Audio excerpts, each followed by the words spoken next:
ավետիս, կխտարնի մեջ գինով իլի ավետիս։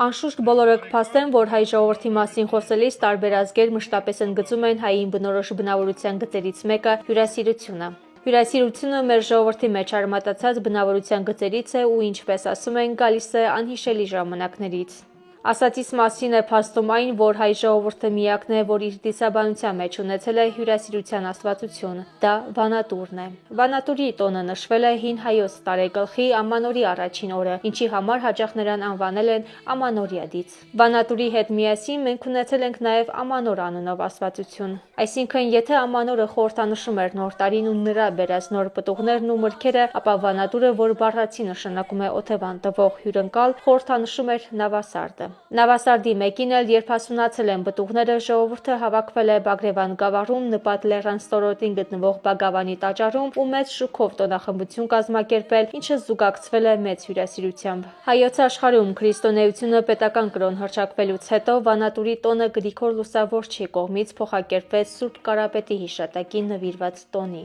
Այն ևս ուղեկցվում էր մեծ ու շքեղ տոնախմբությամբ եւ մեր ժողովրդի մեջ արդեն իսկ սերմանված առատ հյուրասիրությամբ։ Անցել են դարեր, փոխվել են ինչպես ժամանակները, այնպես էլ ժողովրդի մտածողությունը, բայց հայը մնացել է նույնը, ինչպես դարեր առաջ էր, հյուրասեր ու առատաձեռն։ Հայերս մեծ ոգևորությամբ ենք պատրաստվում Ամանորին ու տոնի խորհրդի մեջ կարևորում ենք սրտանց ու սիրով արվող հյուրասիրությունը։ Հնում հայերն իրենց Ամանորի սեղանին դրել են իրենց աշխատանքի արգասիքը, ինչպես օրինակ ամռան եւ աշնանը հավաքած առատ բերքն ու բարիքը։ Հյուրասիրության մեջ առանձնահատուկ տեղ են ունեցել մեր ազգային կերակուրները՝ Պասուց տոլման, հարիսան, անուշապուրը, ղափաման։ Ամենատարածվածը եղել է տարեհացը։ Այն պատրաստվել է ցորենի ալյուրով, հունձվել ջրով կամ կաթով։ Տարեհացը բաժանվել է ընտանիքի անդամների թվին հավասար։ Հացի մեջ դրվել է կոճակ կամ հուլունք եւ ում բաժին է ընկել այդ պատառը, նա համարվել է տարվա հաջողակը։ Թե հնում, թե այսօր Ամանորի սեղանին հայ կանայք պարտադիր դնում են տարբեր աղանդներ՝ ընկույզ, կաղին, նուշ, չոր ու թաց մրգեր, քաղցր ու թթու պաստեղեն։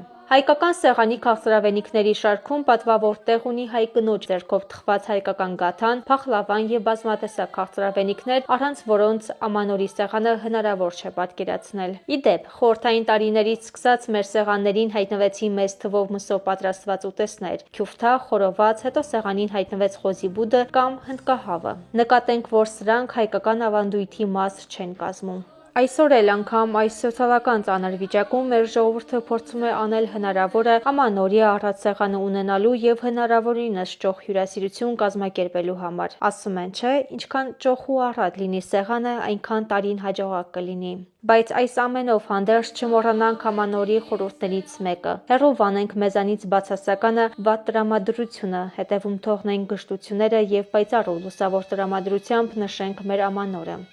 Շնորհավոր բոլորիս Ամանորը եւ Սուրբ Ծնունդը։